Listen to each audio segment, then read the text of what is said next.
इस प्रसारण के पुण्यार्जक हैं श्रीमान महावीर प्रसाद जी सेठी, श्रीमती शकुंतला जी जैन सेठी, कोटा राजस्थान खातौली वाले। श्री भगवान महावीर स्वामी के चरणान्विद में कोटि कोटि नमन वंदन करते हुए स्वास्थ्य लाभार्थम, सुख समृद्धि, वृद्धि, निरोगता सहित दीर्घायु की मंगल कामना करते हैं। जगत गुरुवर आचार्य भगवान श्री विद्यासागर जी महाराज साह के पूर्ण स्वस्थता पूर्वक लंबी दीर्घायु की वीर प्रभु से प्रार्थना करते हैं।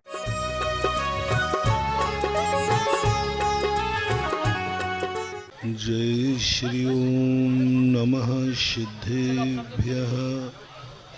जय श्री ओम नमः सिद्धेभ्यः। सर्वमंगल मांगल्यं सर्वकल्याणकारकं प्रधानं सर्वधर्माणां जैनं जयतु शासनं। जैनं जयतु शासनं। पंच परमेष्टि भगवान की आचार्य श्री गुरुवर कुंद कुंद महाराज की आचार्य श्री गुरुवर विद्यासागर महाराज के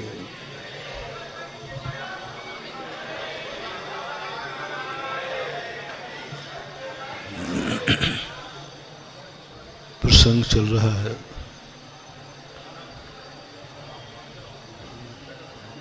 उस चिंता का निवारण करने का प्रयास कर रहे हैं जो चिंता प्रत्येक व्यक्ति के जीवन में है। वो टेंशन कैसे दूर हो, चाहे मुनि महाराज हो चाहे ग्रस्त हो। एक चिंता सबको लगी है। यह चिंता नहीं कि मैं आगे कैसे बढ़ूं, मैं जहां हूं वहां मैं संतोष धारण कर सकता हूं। मैं मुनि हूं, कहो कि महाराज आप संतोष धारण करो, अरहंत बनने की आकुलता मत करो, तो मैं थोड़े से समझाने में मान जाऊंगा, मेरा मन भी मान जाएगा। किसी ने व्रत नियम लिया है, उससे कहें कि भाई तूने व्रत नियम लिया है, इसी में संतोष धारण करो, तो वो भी मान जाएगा। आगे नहीं बढ़ पा रहे कई लोगों से कहो कि कहते हैं महाराज जी हम आगे बढ़ना चाहते हैं, नहीं बढ़ पा रहा है। हम उनको उपदेश देते हैं कि जितना है उसमें संतोष धारण करो, वो मान जाता है। आपसे कहें कि तुम्हारे पास जितना धन दौलत है आकुलता मत करो, जितना है उसमें संतोष धारण करो, तुम भी मान जाओगे। नहीं मानोगे तो मानना पड़ेगा, नहीं मानोगे तो अब मैं कितने ही नहीं मानूं कि नहीं मैं तो नहीं मानूंगा, मैं तो अरहंत बनूंगा ही बनूंगा, करते रहो भी कर, बनना ही नहीं है तो मानना पड़ेगा। तो पहला तो अपन एक सूत्र ले लें, जितना अपना है हम पहले उसमें संतोष की सांस लेना सीख लें, हम ठीक है। इसमें तो सब अपन सब एक है। और आज आपने सही कहा, संतोष धारण करना चाहिए, जितना है उतना काफी है।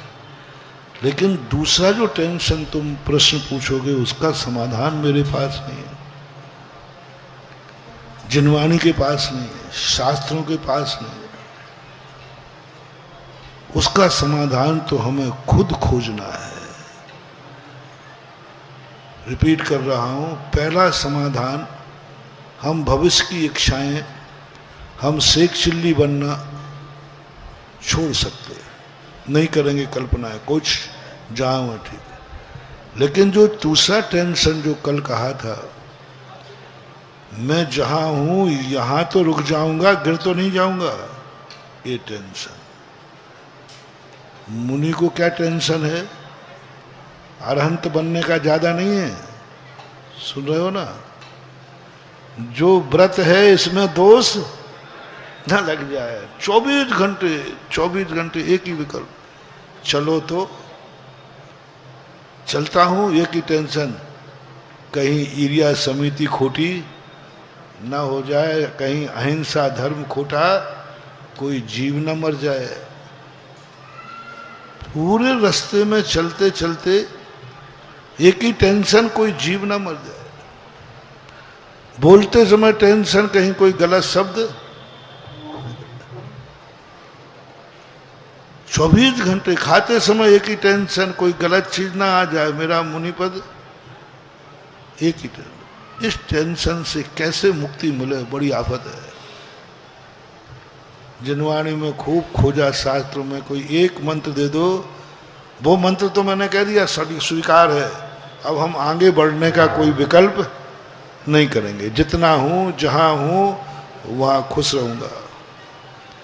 लेकिन दूसरी बात का प्रश्न का समाधान चाहिए कि टेंशन है कहीं मेरा व्रत टूट ना जाए, मैं जहां हूं आगे बढ़ूं या नहीं बढ़ूं, कम से कहीं पीछे। ये टेंशन से मुक्ति नहीं मिल पा रही है। कोई मंत्र नहीं, कोई तंत्र नहीं, पूरे साथ को। आप लोगों को भी एक ही टेंशन है, जो है वो तो ठीक है महाराज, कहीं ये तो नहीं चला जाएगा। नहीं है ठीक है, नहीं आएगा धन, लेकिन महाराज जो है वो तो बचा रहेगा। जो कमा लिया है वो तो सुबह तक तिजोरी में मिल जाएगा, कि रात में कोई है। क्या बात, कल कहा था ना, कमा लिया, अच्छी इनकम हुई, थैले में रख लिया। अब बोलो, दिन भर में जो अच्छी कमाई हुई है उसका सुख ज्यादा है कि अब दुकान से घर तक ले जाने का टेंशन ज्यादा है? और वो भी रात है और अकेला स्थान है, और 2 दिन पहले ही घटना है, 2 दिन पहले ही कोई घटना वहां पर घट गई थी लीला। अब उस समय जो कमाने का सुख था और वो वहां तक ले जाने का जो टेंशन है, दोनों की तुलना करना, टेंशन भारी पड़ेगा, टेंशन भारी पड़ेगा, कांप जाएगी आत्मा। आनंद तो था जो था, ठीक है गिनते समय, अब जो टेंशन है, जो खुशी दिन भर की, उस टेंशन ने सब मिट्टी कर देता है। आर्त ध्यान हो गया। घर पहुंच गए, घर रखने के बाद कई लोग कमाई बहुत कर रहे हैं, ऊपर की कमाई बहुत है, इतने पुण्य के उदय हैं, कई लोगों के बड़े पुण्य के उदय होते हैं। कई लोग ऐसे भी हैं जिनको मजदूरी भी नहीं मिल रही, कई लोग ऐसे बेरोजगार हैं जिसको नौकरी भी नहीं मिल रही, और कई लोग ऐसे पुण्यात्मा हैं कि नौकरी तो मिली, वेतन भी मिल रहा, और ऊपर की कमाई जम के है, जितना चाहे उतना कमा ले। पुण्य का उदय देखो, ऊपर की कमाई करने वाले क्षेत्र जिनको मिल जाते हैं वे बड़े खुशनसीब होते हैं।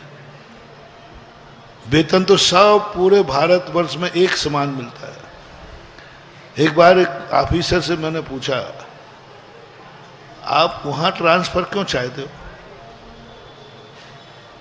वेतन तो कहीं भी हो जाए, वेतन में तो कमी आने वाली नहीं। बोले महाराज जी आप नहीं पूछो तो। उन्होंने कहा नहीं, मैं जानकारी लिए पूछ रहा हूं, वेतन में कमी नहीं। के हाँ, यदि ललितपुर में रहा तो वेतन ज्यादा है, झांसी में वेतन कम है, तो फिर भी मैं मानता हूं। महाराज जी वेतन तो फिक्स है, उसमें चाहे भारत में कहीं जाओ इस पद पे, वेतन तो। पर फिर क्या है वहां, क्या है? तेरी ननिहाल है क्या? महाराज नहीं है। तेरी ससुराल है क्या? बोले नहीं है। क्या है वहां, तू बता दे, क्या सुविधा है वहां पर? बोलो महाराज जी आप नहीं पूछो तो अच्छा है, आप गुरु महाराज ने देखो मैं आपकी मर्यादा रखता हूँ, मैंने कही मेरी मर्यादा मत तक, तू तो अंदर की बात बता दे। उनका महाराज जी वो स्थान ऊपर की कमाई का है, बहुत कमाई है, क्योंकि वहां जितने धंधे पानी होते सब 2 नंबर में होते हैं, और जहां 2 नंबर के काम होते वहां ऑफिसरों की, पुलिस वालों की, थानेदारों की, वो वहां चाहते। मैंने गजब पुण्य तुम्हारा, एक तो वो हैं जिनको नौकरी नहीं मिल रही है, और ये कहें कि नौकरी के वेतन के बाद भी तुम्हारा वो सब कुछ ठीक है, बहुत अच्छा पुण्य का उदय है। अब आपने 2 नंबर की कमाई कर करके घर में रख ली, अब बताओ वो 2 नंबर की कमाई का सुख ज्यादा है कि छापा न पड़ जाए? छुपाते फिरते हो, छुपाते फिरते हो, 24 घंटे एक ही टेंशन 2 नंबर का है। जिस दिन आ गया उस दिन नौकरी तो चाहे जाएगी, और जेल में ये टेंशन। जितने 2 नंबर के काम करते हैं, अशुभ कार्य करते हैं, उनके आयु कर्म की उदीर्णा होती है। कमाने में नहीं, कमाने में नहीं, वो जो 2 नंबर का धन तुमने घर में रखा है, लेते समय आयु कर्म की उदीर्णा नहीं है, रखने के बाद जो टेंशन है कि यदि छापा पड़ गया, रिश्वत लेते पकड़ा गया, तो नौकरी जाएगी, घर भी जाएगा, जेल मिलेगा। पर उस समय आयु कर्म की उदीर्णा होती है। अपराधी की सबसे ज्यादा आयु कर्म की उदीर्णा होती है, क्योंकि वो डरता है, भय करता है। कमाने में इतनी कोई कर्म की उदीर्णा नहीं है। इसलिए जैनाचार्यों ने सबसे पहले कहा ऐसा कार्य मत करो जिसके कारण से तुम्हारा इतना डर जाओ कि सो भी नहीं पाओ, इतना डर जाओ कि जो है वो भी छूट जाए, जो है वो भी छूट जाए। ऐसा कार्य नहीं, लेकिन करते हैं। जो व्यक्ति स्वस्थ है वो व्यक्ति चिंता में है, कहीं मैं बीमार नहीं हो जाऊं। कोरोना के समय मैंने देखा जिसको कोरोना था वो कम टेंशन में था, जिसको कोरोना नहीं था सबसे ज्यादा टेंशन में था।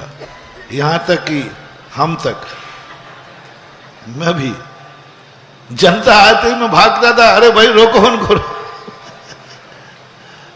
दूर दूर से लोग आते, महाराज जी दर्शन है भैया तू वहीं से कर ले।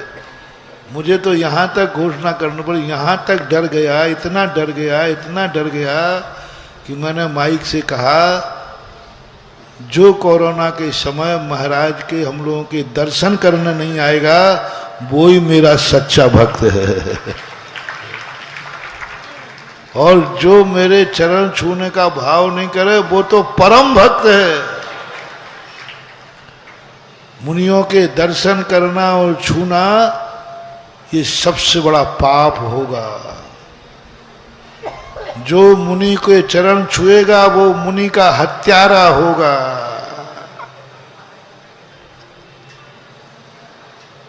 अब बोलो मेरा डर कितना बता रहा है इस शब्द से। मुनि महाराज को छूने में हत्यारा, बोलो गलत था कि सही था? छूने से महाराज को क्या कर लोगे तुम, क्या कर लोगे महाराज को ये बताओ? तुम्हें तो फिर भी जाकर के कहीं अस्पताल में एडमिट हो जाओगे, ऑक्सीजन। तुम्हारे छूने से यदि महाराज को यदि हो गया तुम क्या कर लोगे? कुछ नहीं कर सकते, हाथ धो के बैठ जाओगे। हुआ 2-3 महाराजों का हुआ, कोई कुछ नहीं कर पाया। यहां तक कि उनको तड़फन हो रही है, वेदना हो रही है, कोई भैयावृत्ति करने वाला कौन जावे?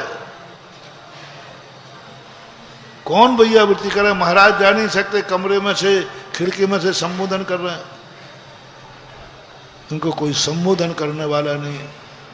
कौन आहार करावे, कौन चर्या करावे?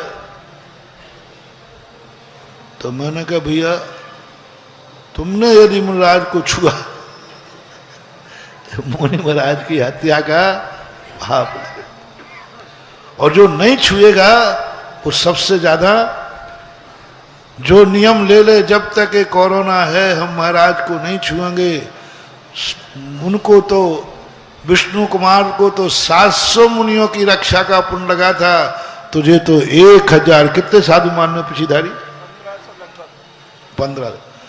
1500 साधुओं की रक्षा करने का पुण्य लगेगा भैया। अब मैंने बहुत चनों के झाड़ पर चढ़ाया तुम्हें, किसी प्रकार बस तो जाऊं। महाराज ने 700 मुनियों की रक्षा की थी विष्णु कुमार ने, तुम 1500 मुनियों के रक्षक माने जाओगे। मात इतना सा नियम लेना है, हम जब तक कोरोना है महाराज को छुएंगे नहीं। गलत तो नहीं है, सही है कि नहीं? बहुत सही है, बहुत सही है। यानी ये भय मुनिराज तक डर गए। मुनिराज को, आपको भी डर है, हर व्यक्ति एक डर है कि मेरे पास जो है ये चला नहीं जाए। जीने का आनंद कम है, टेंशन है कहीं मैं मर नहीं जाऊं। यात्रा में गाड़ी में बैठने का आनंद है, एक एक पग पर डर किसका है? कहीं एक्सीडेंट, सबको एक डर है। इससे कैसे मुक्ति पाई जाए? और नीति है, समस्या है तो समाधान जरूर है, रोग है तो उसकी दवाई जरूर है। अब अपन को उस दवाई तक पहुंचना है। समस्या है तो समाधान जरूर है, ये नीति है। संसार में ऐसी कोई समस्या नहीं है जिसका कोई समाधान न हो। अब वो समाधान अपन को मिल पाए या न, कोई बीमारी नहीं जिसकी दवाई ना हो। अब वो दवाई हम खोज पाए या न खोज पाए, प्रकृति ने तो दवाई बना दी है। बीमारी है तो दुनिया में दवाई है, बस आप दवाई तक नहीं पहुंच पा रहे। समस्या है तो समाधान है, कोई समाधान समस्या नहीं है जिसका समाधान नहीं हो। इस नीति का आलम्बन लेकर के अब विगत 3 दिनों से उसको आविष्कार कर रहे हैं, ढूंढ रहे हैं, खोज रहे। 3 दिन हो गए खोजते खोजते, कुछ मिले हैं सुराग, कुछ मिले हैं सुराग, जिसमें ये पता चला है कि जैसे तुम भविष्य के संबंध में निश्चिंत हुए हो, ऐसे वर्तमान के संबंध में भी निश्चिंत हो जाओ। तुम्हारा कुछ भी नहीं बिगड़ने वाला है। आगे बढ़ो या ना बढ़ो, लेकिन मैं गारंटी देता हूं तुम्हें कभी एक कदम पीछे नहीं हटाना पड़ेगा। तुम गिरोगे नहीं, तुम जहां हो उससे पीछे नहीं आओगे। इस साल जितने नंबर आए हैं, गारंटी अगले साल उतने तो पक्के हैं, आगे आवे या ना। ये सूत्र अपन को 3 दिन में मिले हैं। उस सूत्रों में अपन ने कल परसों समझा था। पहला सूत्र है जो हमारी ऐसे दिन दिखाता है कि हम ऊंचे से जाकर गिरते हैं, अमीर से गरीब बनते हैं, निरोगी से रोगी बनते हैं, सुखी से दुखी बनते हैं। सोने की लंका से हम फुटपाथ पे आ जाते हैं। आज हमारी हवेली है, कल फुटपाथ है। आज हमारे पास धन अपरंपार है, कल खाने को नहीं। हमारे पूर्वजों के पास अपरंपार धन था और उनके पोतों को देखो क्या हो रहा है। जमीन बेच बेच के खा रहे हैं, वो भी बेच खाई, अब वो भी बेचने को। ऐसे लोग हैं कि नहीं? जिनके पिताजी, जिनके दादाजी धन था, सब कुछ था, आज उन बेटों के पास पहनने को कपड़े नहीं, खाने के लाले पड़ रहे हैं। 2-3 पीढ़ी में ही। 2-3 पीढ़ी में। कल इज्जत की बात कही थी, जिनके पिताजी दादा की इज्जत इतनी थी कि भारत के किसी भी कोने में आवाज उठा दें, सारा भारत नतमस्तक हो जाता था। और तुम्हारी हालत ये है कि तुम्हारे घर के लोग ही तुम्हारी बात नहीं मान रहे। तुम्हारी नगर में ही तुम्हारी क्या इज्जत है, घर में ही इज्जत नहीं है तुम्हारी। और तुम्हारे पूर्वज वो थे जिनकी इज्जत स्वर्गों में भी होती थी, जिनकी इज्जत देवता भी करते थे, देवता सम्मान देते थे। देवता कहते थे देखो कोई है दुनिया में मानव, श्रावक, वृत्ति त्यागी, तो फलाना। कथाएं भरी पड़ी हैं। और आज तुम्हारी क्या दशा होगी कि घर के लोग भी तुम्हारी इज्जत नहीं कर रहे, बेटा ही तुम्हारी इज्जत नहीं कर रहा है, भाई ही तेरी इज्जत नहीं कर रहा है, यहां तक कि तुम्हारी खुद की पत्नी तुम्हारी इज्जत नहीं कर रही है, यहां की तुम्हारी छोरी बच्ची भी इज्जत नहीं कर रही है। तुलना करना, कहां वो थे और कहां तुम। तुम्हारी जहां से तुम निकल जाते थे सबके हाथ जुड़ जाते थे, आज तुम हाथ जोड़ रहे हो लेकिन कोई तुम्हें हाथ जोड़ने वाला नहीं है। ये इज्जत क्यों धूल में मिल गई, क्यों मिली धूल में इज्जत? इसलिए कल मैंने बहुत करुणा दया करके कहा था, महानुभाव, सबसे पहला उपयोग जिन जिन चीजों पर तुम्हारी जिंदगी में उपकार है, जिन जिन चीजों का, जो जो वस्तुएं तुम्हारे जीवन में उपकार है, उनको कभी कोसना नहीं, उसकी बुराई नहीं करना, उसका दुरुपयोग नहीं करना। उस उपकार में जो चीज हमें मिली है उससे कोई बुरा कार्य मत करना। उससे जो तुम्हें उपकार में मिला है, जो तुम्हें बदले में मिला है, ये भारत देश तुम्हें मिला किसकी बदौलत? किसकी बदौलत?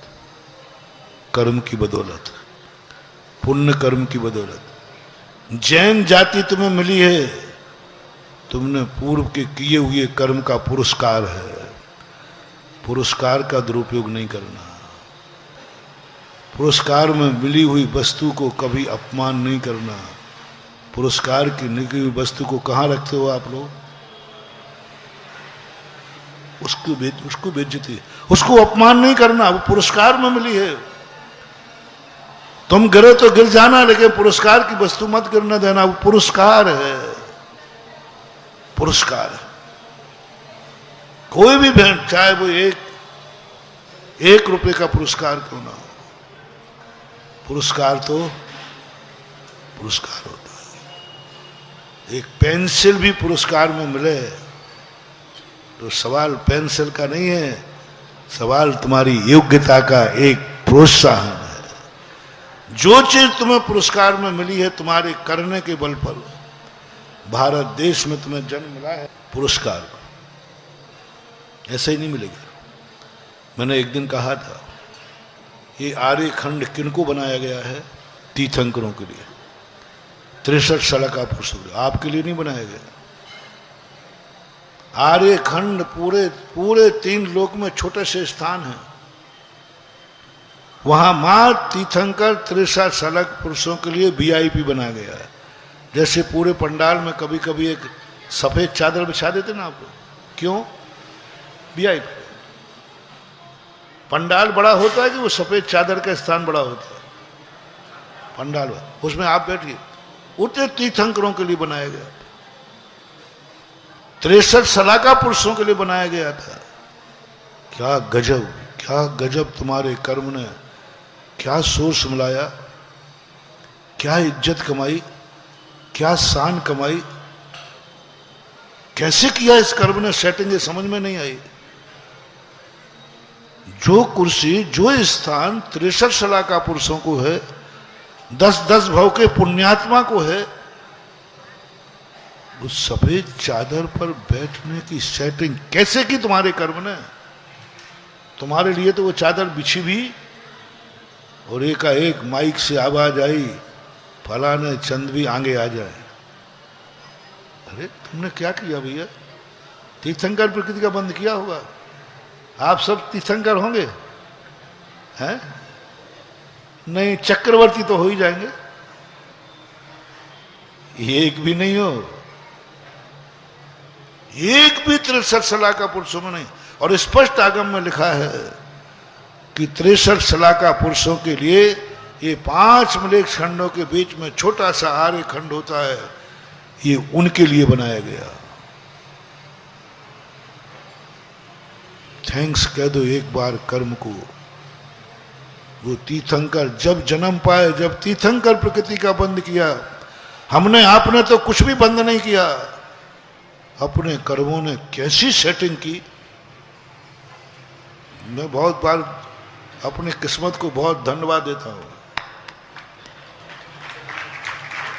मैं अपने कर्मों से बिल्कुल नाराज नहीं हूं, और जो कर्मों को दुष्ट कहता है, कर्म दुष्ट है, ये है, मैं कहता हूं ये मूर्ख है।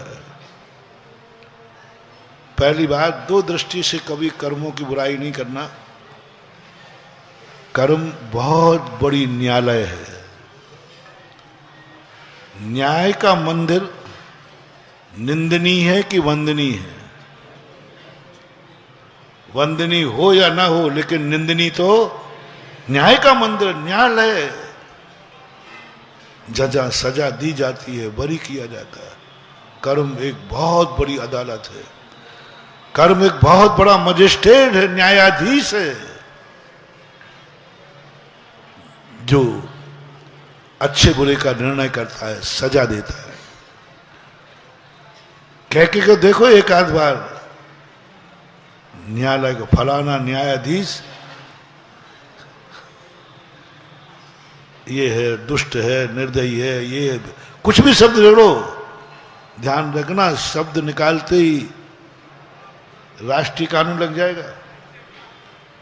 चाहे हारो चाहे जीतो, माननीय न्यायालय कहना ही पड़ेगा। किसका निर्णय है? किसने निर्णय? माननीय मजिस्ट्रेट, कहना ही पड़ेगा।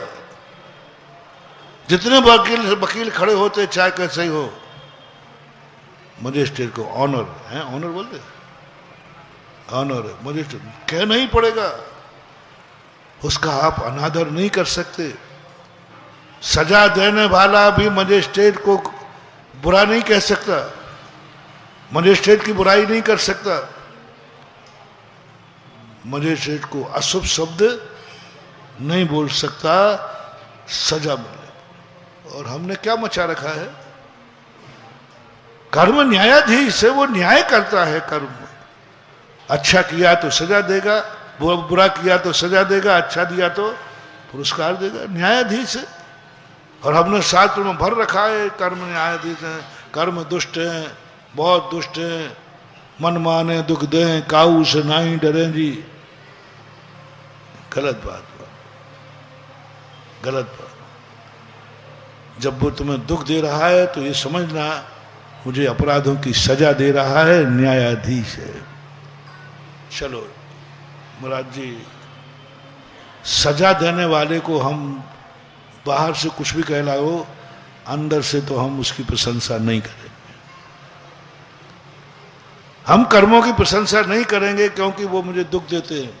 हम उस मजिस्ट्रेट की प्रशंसा नहीं करेंगे जिसने मुझे सजा बोली, जिसने मुझे फांसी लिखी, जिसने मुझे जेल दिया, चाहे भली वो सही दिया है।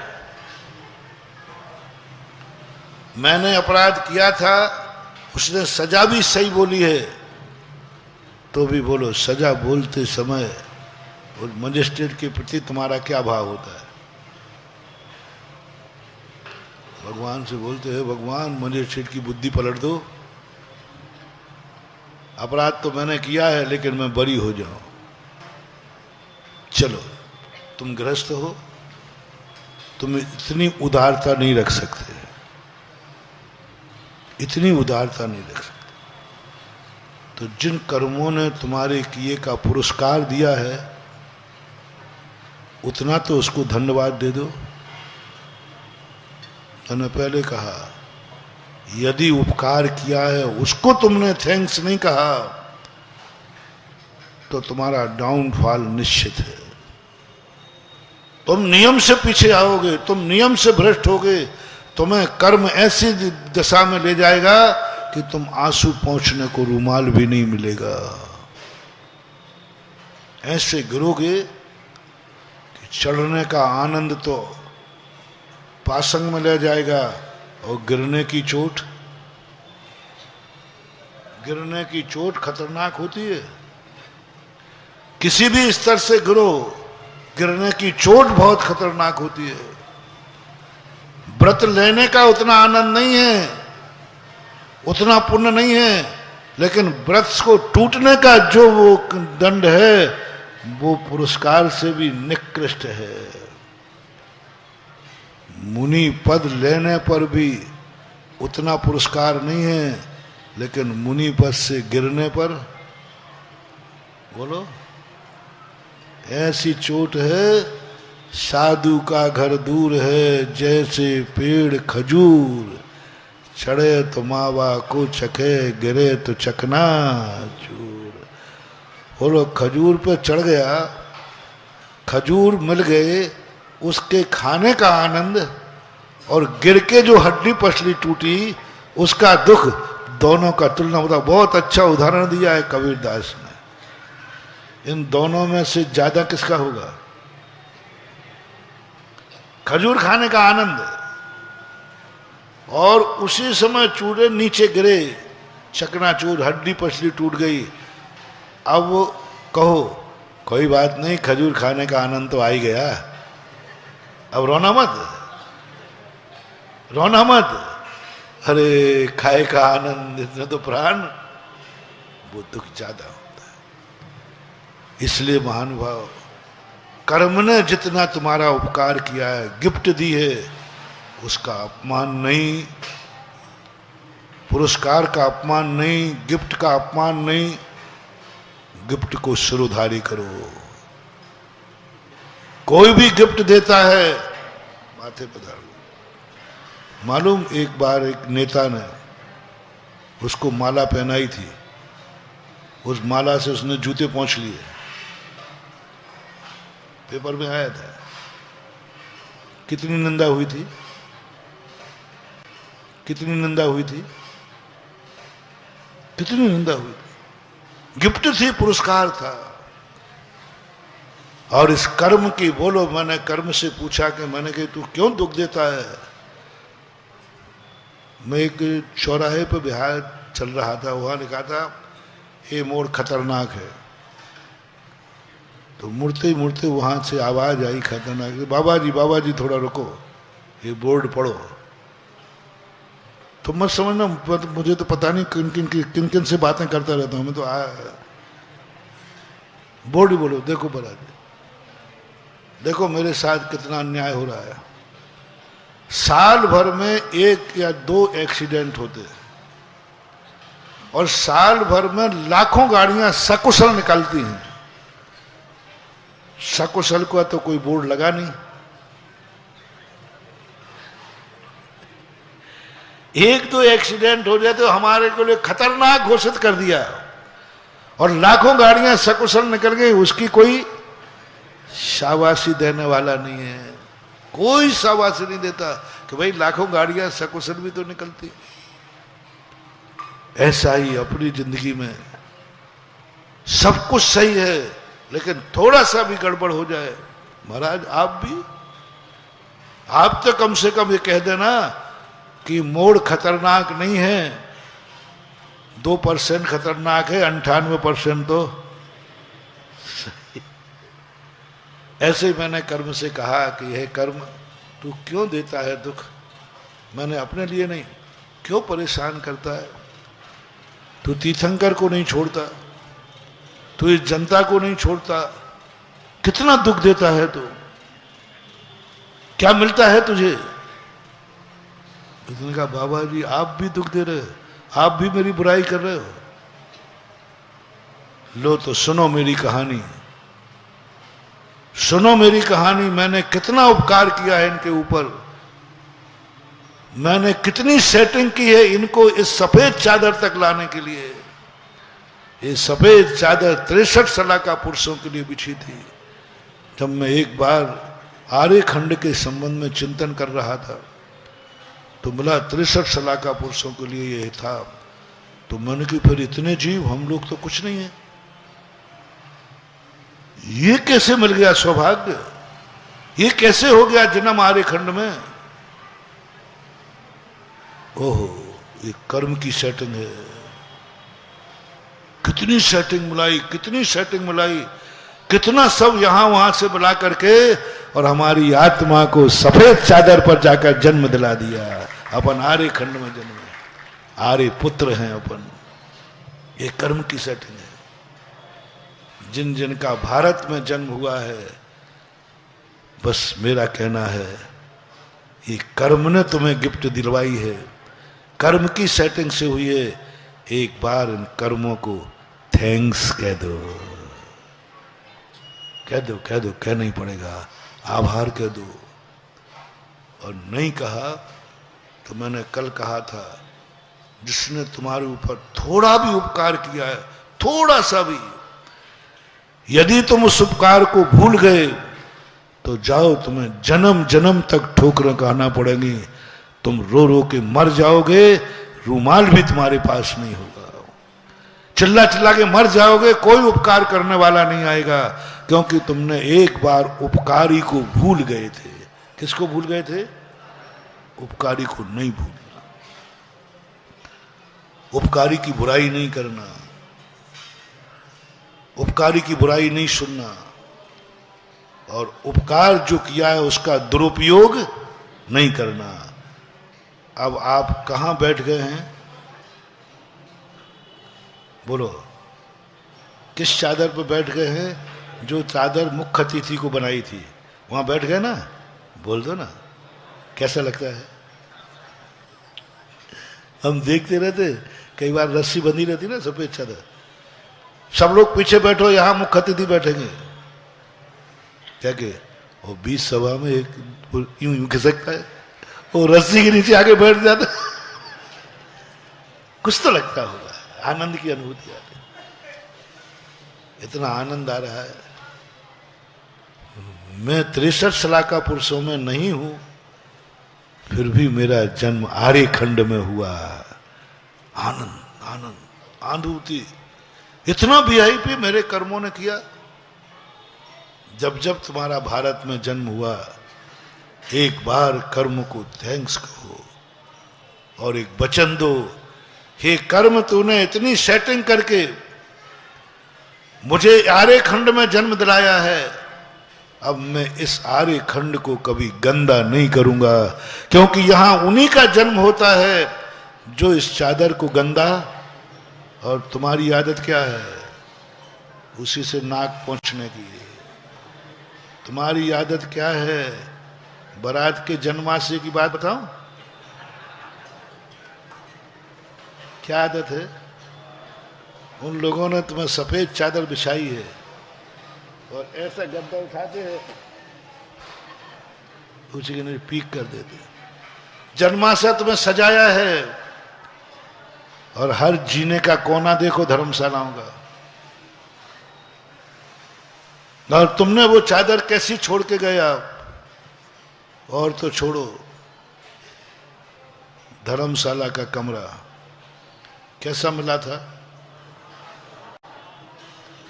और छोड़ के कैसे गए? इतना गंदा। जो सामान गंदा होता है तो होता है, तुम तो और गंदा खोल के फेंक के और जाते हो। एक दिन तुम्हारा जन्म उस नाली के किनारे होगा जहां तुम झाड़ू भी लगाओगे तो भी गंदगी दूर नहीं होने वाली। धर्मशाला का कमरा तुम्हें साफ मिलाता, तुम गंदा छोड़ के जा रहे। इसलिए मैंने तुमसे एक बार बचाया था। मंदिर में जब तुम आते हो तो मंदिर तुम्हें शुद्ध कपड़ा देता है, 16 का धोती दुपट्टा देता है, तुम लौट करके क्या लौटा के जाते हो? बोलो, ये गलती मत करना। या तो मंदिर का 16 का कपड़ा लेना नहीं, मंदिर के कपड़े लेना नहीं, और ले लिए हैं तो मंदिर को गंदा कपड़ा लौटाना नहीं, साफ दिया था साफ करके लौटाओ। पहनने के पहले तुम्हें 16 का कपड़ा मिला था, धुला हुआ कपड़ा मिला था, पूजा के बाद आकर के स्वयं धो करके और सुखा करके वापस करो, ये बराबरी का सौदा है। तुम गंदा कपड़ा लौटाते, उन्होंने साफ दिया। जिंदगी गंदगी में ही तुम्हारी जन्मेगी। धर्मशालाओं के गंदे कपड़े करके जाते हो, गंदगी चला करके। डस्ट का डिब्बा रखा हुआ है लेकिन वहां नहीं डालेंगे, डिब्बा रखा हुआ है वहां नहीं डालेंगे, जहां देखो वहां गंदगी। और सबसे ज्यादा गंदगी होती है, किसी धर्मशाला में गंदगी हुई है, समझ लेना वो कोई जैनी रुक के गया है बनिया। बहुत गंदगी कर, बहुत गंदगी कर दो। उस समय ऐसा कर्म का बंध होता है कि यदि आयु बंद हो जाए तो तुम्हारा जन्म उस माँ बाप के होगा जो नालियों के किनारे आवास करते हैं। एक कर्म पर एक बार उपकार कर दो, कर्म कांप जाएगा। तुम मेरी प्रशंसा कर रहे हो, जैसे उस भ्रष्ट साधु ने कहा कि पुजवर आप मेरी प्रशंसा कर रहे हो, वो पानी पानी हो जाएगा। एक कर्म भी पानी पानी हो जाएंगे। एक कर्म अपनी पूरी ताकत लगा देंगे, हमारी आंख में आंसू नहीं आने देंगे। बस एक बार इनका तुमने नकारात्मक देखा है, कर्म दुख देते हैं, कर्म नरकों में पाड़ते हैं, कर्म हमें पापियों के यहाँ पर सब करते, सब देखा है, सब देखा है, सब करते हैं, पक्का है, इनमें कोई संदेह नहीं। सांप काटता है, इसमें कोई संदेह नहीं। लेकिन आज जो मैंने बात कही, पूज्यवर समंतभद्र महाराज की खोज थी। पूज्यवर समंत, हर साधु ने, हर आचार्य ने, हर मोक्ष मार्गी ने इस शरीर की निंदा की। नव द्वार वह घेनकारी, हासी देह कर के मैं यारी। निंदा हो गई कि नहीं? कैसा है शरीर? हाड़ मांस का पिंजड़ा है, हड्डी है, ऐसी ऐसी निंदा की है शरीर की, बेचारे शरीर को भी शर्म आ जाए।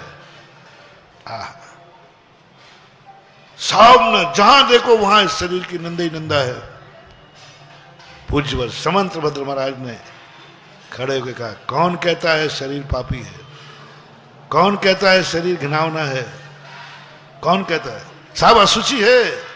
बोले कोई फर्क नहीं पड़ता, स्वभावता सुचौकाए रत्नत्रय पवित्र थे। हे आत्मन, इस शरीर की निंदा मत कर। इस शरीर के अंदर आत्मा में रत्नत्रय उत्पन्न कर दे, यह असुचित शरीर भी गंडोदक बना देगा। स्वभावता सुचौकाए रत्नत्रय पवित्र से। जो कभी साबुन से ठीक नहीं होना, जो कभी पानी से ठीक नहीं होना, जो अशुद्ध था, अशुद्ध है और अशुद्ध ही रहेगा। मात्र एक चीज से शुद्ध हो सकता है, मरने के बाद भी मरघट पे मात्र एक चीज से ये भी शुद्ध हो सकता है, ये शरीर की भी वंदना की जाती है। इस शरीर का भी चरणों पर गिरा हुआ जल गंदोदक हो सकता है। शरीर गंदा है, गंदगी पर गिरा हुआ जल गंदा होगा कि नहीं होगा? गंदगी पे गिरा हुआ जल लेकिन एक मंत्र है, एक शक्ति है कि शरीर गंदे शरीर पर गिरा हुआ जल भी गंदोदक बनता है। रत्नत्रय पवित्र थे। जब ये घोषणा पूज्यवर समंतभद्र महाराज ने रत्नकर्ण श्राप का चार में की, ओहो, शरीर सोच के दंग रह गया, मेरी भी कोई प्रशंसा करने वाला है। मेरी तो सदा निंदा सुनता आया था, प्रशंसा करने वाला मेरा कोई है? उसी समय शरीर ने वरदान दिया, जाओ समंतभद्र, तुम्हारी समस्त प्रकार की व्याधियां आज से नष्ट करता हूं, इस शरीर में अब कोई व्याधि नहीं आएगी। और ऐसी भयंकर व्याधि थी, ऐसी भयंकर व्याधि थी, भस्मक व्याधि रोग था, व्याधियों से घिरा हुआ था। उस दशा में भी इस शरीर की उन्होंने निंदा नहीं की, उस दशा में भी उन्होंने पॉजिटिव सोचा, उस दशा में भी अनंग सरा ने सांप की निंदा नहीं की, पॉजिटिव सोचा। उस दशा में भी शांति सागर महाराज ने भ्रष्ट की निंदा नहीं की, क्या की? पॉजिटिव सोचा। नाग नागिन की निंदा नहीं की, मरने दो, क्या फर्क पड़ता है, जितने नाग नागिन मरेंगे उतने ही अच्छा है, नहीं, उनको बचाने वाला। समंत्रबद्ध महाराज ने कहा नहीं, शरीर यदि रत्नत्रय आ जाए तो ये शरीर पवित्र हो जाएगा। मेरा रत्नत्रय छूट गया, मेरा रत्नत्रय छूट गया। यदि रत्नत्रय आ जाए, बस ये जैसे ही प्रशंसा करना शुरू हुआ, एक कारण से कार्य नहीं हुआ, भस्मक व्याधि के और भी कारण, लेकिन अंतरंग कारण कर्म था, दुख दूर हो गया। इसी प्रकार कर्मों की निंदा ही निंदा की है, खूब निंदा कर चुके, मैंने भी की है, चिंता मत करना, आगे भी करूंगा। लेकिन कभी तो प्रशंसा कर दो, कुछ तो अच्छा किया है। कर्म कह रहा है मैंने कैसी सेटिंग करके तुम्हें आर्य पुत्र में जन्म दिलाया है, आर्य खंड में। बोलो खुशी है कि नहीं? ये किसकी सेटिंग थी? तो आज एक बार कर्म कह दो, हे कर्म जय जनेन्द्र। अपने अपने कर्म कह दो, थैंक, आभार, हे कर्म मैं तेरा आभारी हूं, तूने मुझे आर्य खंड में जन्म दिलाया।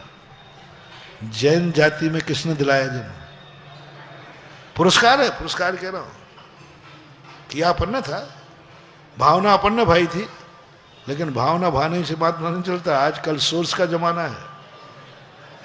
कर्म ने सोर्स मिलाकर हमें कहां पैदा किया? जैन में। बोलो जैन जाति पर जन्म लेने पर तुम्हें गर्व है कि नहीं है? तो आभार मान लो ना जल्दी। किसने दिलाया? कर्म ने। यदि वो पुण्य कर्म का उदय नहीं आता तो जन्म गए होते किसी मलेक्षी के यहां, जन्म गए होते कहीं मांसाहारियों के यहां, जन्म गए हो कहीं शराबी के यहां, जुआड़ी, पता नहीं क्या क्या पापी के। लेकिन उस जाति में तुमने जन्म लिया, बहुत कर्म ने। तुम्हें यदि अपने कुल पर गर्व हो, कुल पर गर्व हो कि हमारा कुल बहुत अच्छा है, ऐसा कुल किसने दिलाया? कोई निंदनीय कुल भी तो दिला सकते थे, कोई पापी के यहां तो पैदा कर सकते थे, किसी बलात्कारी के द्वारा पैदा कर सकते थे, किसी निकृष्ट में जाकर पापियों के यहां पैदा हो सकते थे। लेकिन तुम किस माँ बाप के पैदा हुए? किसकी बदौलत? ओह, एक बार थैंक्स कहो, हे कर्म तेरा धन्यवाद, तूने मुझे ऐसे कुल में जाकर के मुझे ये कुल तूने गिफ्ट दिलवाई है। और जैन कुल में जन्म लेने के बाद आज तुम कहां बैठे हो?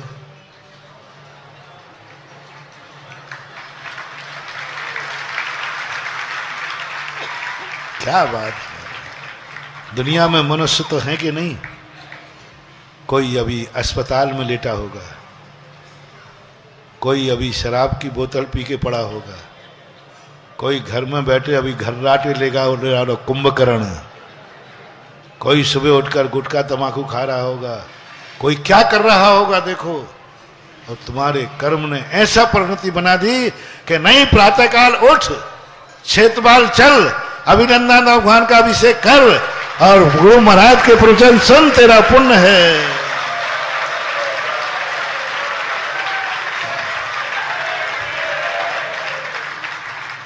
यदि कर्म चाहता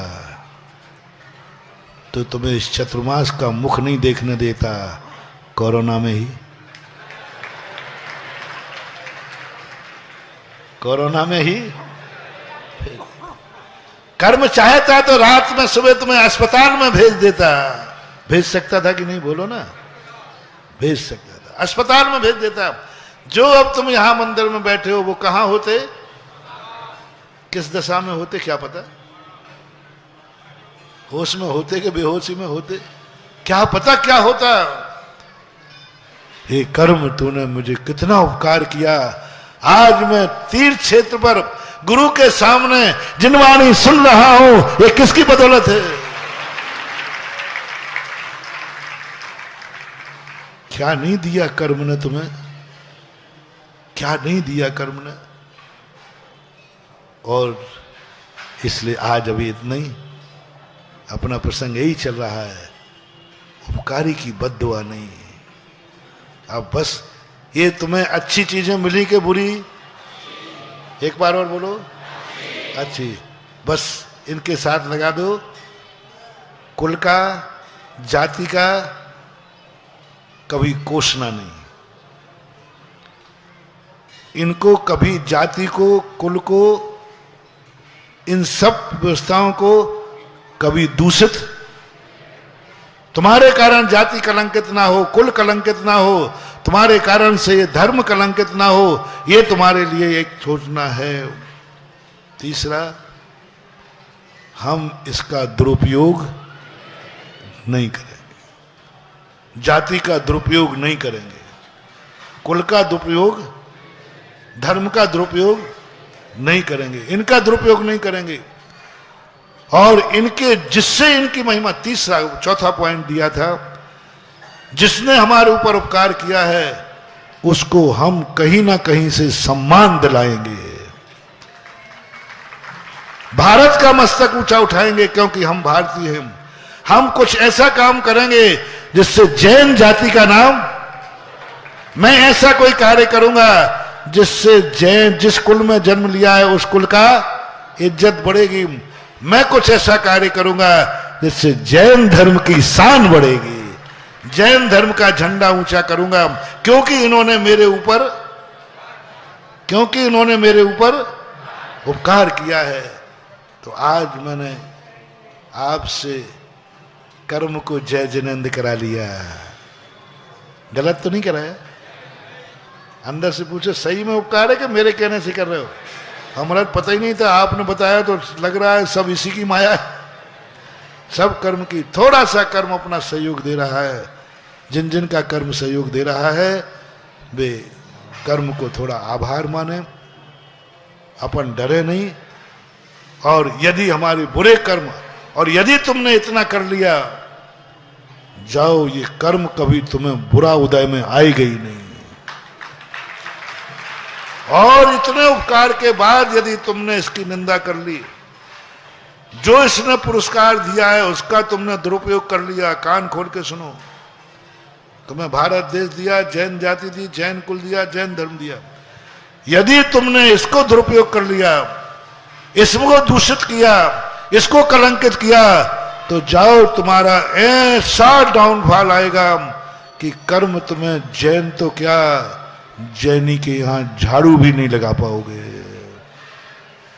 ऐसे दुर्गत, क्योंकि जो अपना ये रास्ता खोजा है, ये रास्ता मिला है, और तो कोई मंत्र है नहीं कि ऊपर से ये चैन अपन ने प्रवचन के प्रारंभ में कहा था ना, ये टेंशन कैसे मिटे कि जहां मैं हूं इससे नीचे, इसका एक कारण है, उपकारी को दूषित मत होने देना, उपकारी की निंदा मत करना, उपकारी को उल्हाना मत देना, और उपकारी ने जो पुरस्कार दिया है उसका कभी दुरुपयोग।